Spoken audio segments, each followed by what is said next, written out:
안녕하세요, 수입니다. 오늘은 못 배운 티 내는 사람들이라는 주제로 함께 하겠습니다. 상대에 대한 최대의 비난의 말, 높은 수위의 비난의 말이 여러 가지지만 그 중에서 대표적인 거, 야, 참 못 배웠다, 못 배운 티가 난다, 이런 말 있잖아요. 이건 뭐 가방끈이 짧다, 길다 이런 얘기랑 다른 이야기입니다. 학력이 어느 수준이냐와는 관계없이 그 사람의 매너, 성품, 그릇의 크기 이런 걸 종합적으로 표현하는 말이죠. 그리고 이제 최고의 비호감 수준을, 아주 최고의 수준을 나타내는 그런 말이기도 합니다. 그래서 우리는 뭐 나이, 학력, 직업 이런 것과는 관계없이 못 배운 티라는 키워드를 경계할 필요가 있어요. 뭐 박사 코스를 밟은 대기업 부장님은 못 배운 티를 안 낼까요? 그렇지 않아요. 자신을 늘 경계하지 않으면 바로 티가 나는 거죠. 오늘은 그 못 배운 티를 적나라하게 한번 이제 리스트업 해보려고 해요. 혹시 내가 이제 그런 함정에 빠져 있다면 바로 이제 빠져 나오는 걸로 오늘 그런 유익한 시간으로 한번 정해 보셨으면 합니다. 자, 첫 번째 못 배운 티 나는 어떤 그런 사람들의 특징은요, 나 자신을 깎아내리는 거예요. 스스로를. 내가 정말 공부를 많이 했는데 못 배운 티를 내지 않으려면 나 자신을 존중하는 노력 대단히 중요합니다. 나는 멋진 사람이야. 스스로에 대해서 가치를 부여하는 것부터 이제 시작할 필요가 있어요. 나는 멋진 사람이야 라고 스스로 존중하면 일단 우리가 기본적인 태도가 바뀌겠죠. 예를 들어서 이제 그 공공 어떤 그런 장소에서 예절이 달라지는 거예요. 난 멋진 사람이야 라고 그렇게 만들 거야 라고 하게 되면 식당에서도 예를 갖추는 게 아주 중요한 거예요. 지난번에 이제 모 기업에서 임원 교육을 하는데 그 커리큘럼에 그 매너 교육을 넣어달라고 이제 그 교육 담당자가 말씀을 하시는 거예요. 조용히 요청했어요, 교육팀에서. 매너 교육도 함께 해주십시오. 왜냐하면 임원들이 매너를 지키지 않거든요. 식당에서 뭐 큰 소리 치고 조원들한테 반말하고, 뭐 식탁 위를 과도하게 어지럽히고, 사실 그런 일이 이제 빈번하죠. 지난번에 왜 파리 올림픽에서 그 매스컴에서도 이제 보도를 했잖아요. 응원단 중에 공공기관에 이제 임원급 응원단이 있었나 봐요.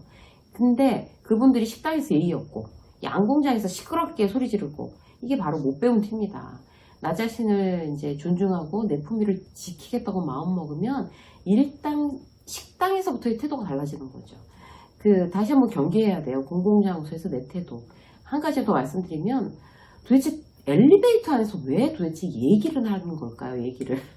남들은 조용히 있는데 엘리베이터 안에서 정말 젊은 사람들이고 나이 든 사람들이고 잡담을 하면서 그게 잘못된 행동인 줄 모르는 사람들이 너무 많아요. 엘리베이터에서는 조용히 해야 되는 겁니다. 잡담을 하지 말아야 돼요. 엘리베이터에서 딴 사람과 잡담하는 게 바로 못 배운 팀입니다. 경계하시자고요. 자, 나 자신을 깎아내리는 두 번째 뭐예요? 직설적 표현하는 거예요. 옳은 말이 반드시 좋은 말은 아닙니다. 맞는 말이긴 한데 최악의 말도 있어요.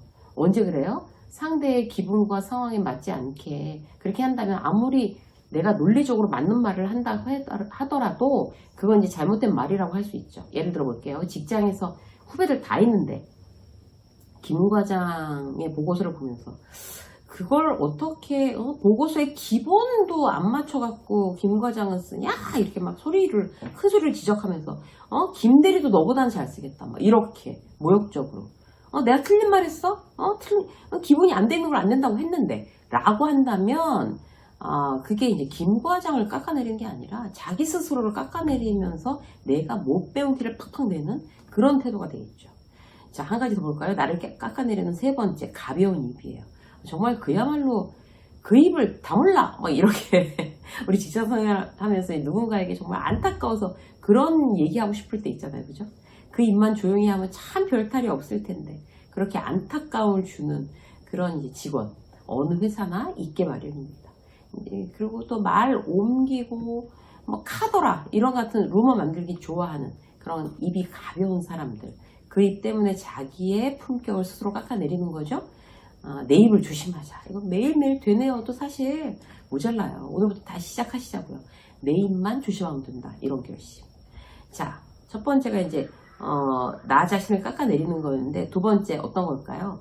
남을 깎아내리는 거예요. 굉장히 적극적으로 못 배운 티를 내는 방법이 되겠죠. 자, 대표적인 예로는요. 남 깎아내리는 거 뭐 있어요? 딴 사람을 험담하는 거. 남 험담하는 사람의 심리가 뭘까요? 지금 나와 얘기하는 사람, 이 사람이랑 친해지려고 딴 사람을 막 험담하는 경우가 있어요. 또는 그 사람을 질투하느라고 험담하는 경우도 있어요. 어떤 경우라 하더라도 누군가를 이제 내가 뒷담화를 한다. 그럼 그걸 듣고 있는 상대는 내가 못 배운 티 나는 굉장히 수준 낮은 사람으로 생각하게 돼요. 그래서 내가 굳이 저 사람이 내 이미지를 저평가하도록 내가 굳이 성의껏 하는 게 바로 남 험담하는 거예요. 그리고 또 뭐예요? 남을 깎아내리는 거. 다른 사람의 일을 무시하거나 이제 폄하하는 거. 이게 남 깎아내리는 거죠. 때때로 이런 경우 있어요. 남의 일을 무시하거나 폄하하는 사람들의 심리는 뭘까요? 자기 자존감 때문에 그런 경우도 있어요. 사실 잘못된 자존감 방어책이죠. 예를 들어서 이번에 이제 회사가 창립 20주년이에요. 그래서 기념식을 하는데 옆팀 김 과장이 최우수 사원상을 받은 거예요. 그러면 막 제일 먼저 축하해주고 야 대단하다 칭찬해주고 막 부럽다 이렇게 하는 게 가장 나이스한 태도죠. 근데 꼭 이럴 때 그 상황을 무시하거나 폄하하는 사람들이 나타나게 돼 있죠. 이번에는 원래 그 팀 차례였어. 뭐 최우상이 별거야. 그 팀에서 제일 연차 오래된 사람들이 받는 건데 뭐 이렇게 대충 그렇잖아. 막 이렇게 이러면서 깎아내리는 발언들. 이게 바로 참 사회생활 어떻게 배워먹었냐 이런 소리 나오게끔 하는 거죠. 이번에 이제 영업 매출 1등한 영업 1팀 다들 막 축제 분위기고 막 좋아서 난리 났어요. 이걸 보고도 제 팀 뭐 소 뒷걸음치다 쥐잡은 격이지 이렇게 뒤에서 쏘근덕거리거나 아니면 김이사가 이번에 제일 큰 건수 하나 그냥 확 밀어줬잖아. 어부지리로 받은 상이야. 이렇게 해서 막 뒤에서 떠드는 사람들 제일 수준 없습니다. 누군가 잘 되면 뻔히 저 굉장히 이번에 운이 좋았구나 이렇게 생각이 되었다 하더라도 그 얘기는 싹 빼고 진심으로 축복해 주는 거 그게 내 품격을 위해서 가장 좋은 방법이죠. 자, 세 번째 못 배운 티 나는 어떤 특징 중에 세 번째는요 감사를 모르는 거예요.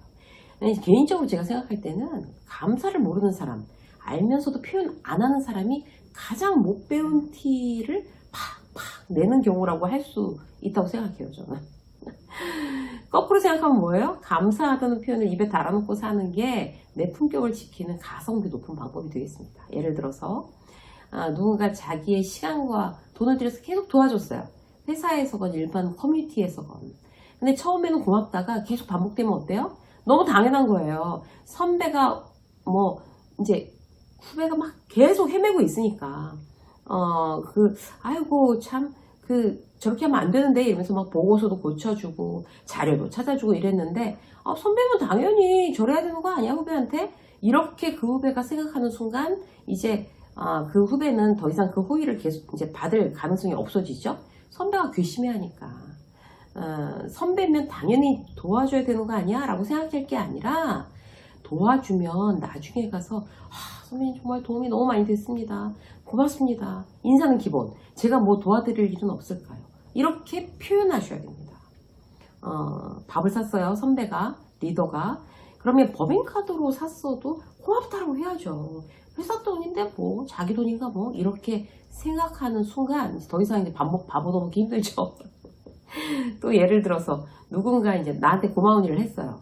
내가 막 병원이 잘 안 맞아서 이 병원 저 병원 다녔는데도 그런데도 안 돼요. 근데 이제 그 회사 선배가 어디 굉장히 좋다고 가보라고 해서 내가 이제 막 그렇게 병원 헤매고 돌아다니는 걸 딱 그치고 그 병원에서 그 고질병이 나은 거예요. 그러면 고맙다라고 얘기했잖아요. 나중에 만나면 또 얘기하고 한 이제 1년쯤 지나다가 문득 그 생각이 나면 그 선배한테 또 얘기하는 거예요. 최소한 3번은 얘기해야 돼요. 그게 바로 인프입니다. 사람은 고쳐 쓰는 게 아니라는 말 있잖아요. 맞는 말이에요. 나는 타인을 고칠 수가 없어요. 그런데 나 자신은 고칠 수 있어요. 남 보고 뭐라 그럴 게 아니라 어차피 못 고치는데 뭐 남은 나 자신에게 집중해서 오늘도 나를 조금 더 수정하고 고쳐서 더 성장할 수 있는 방법이 뭔지 그런 데 집중하시는 그런 하루가 되시기를 유익한 하루가 되시기를 바랍니다. 유쌤의 직장성 여기까지 하겠습니다. 고맙습니다.